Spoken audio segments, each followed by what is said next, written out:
Müğənni səhnə mədəniyyəti və sənət etikası ilə bağlı sərt və diqqət çəkən açıqlamalar verib. Sənətçi bildirib ki, illərdir səhnədə və tamaşaçı qarşısında davranışına xüsusi diqqət yetirib və bu mövzuda gənc ifaçılara nümunə ola biləcəyini düşünür. Məndən yaxşı səhnə mədəniyyəti götürsünlər. Bir dəfə olsun səsimin tonunu qaldırmamışam. İllər boyu tamaşaçıya qarşı hörmətsizliyim olmayıb. Müğənni vurğulayıb ki, sənətçilər təkcə ifaları ilə deyil, ümumi davranışları ilə də məsuliyyət daşıyırlar.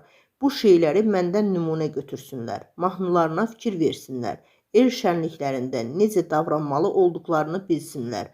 O, xüsusilə səhnə geyimi məsələsinə toxunaraq, qadın sənətçilər üçün bunun vacib məqamlardan biri olduğunu qeyd edib. Ən əsası da geyimlərinə fikir versinlər. Xanım həmişə geyimi ilə göz önündə olub. Mən bunlar barədə özümə çox haqq qazandırıram. Elin gözü tərəzidir. Müğənninin bu açıqlamaları müzakirələrə səbəb olub.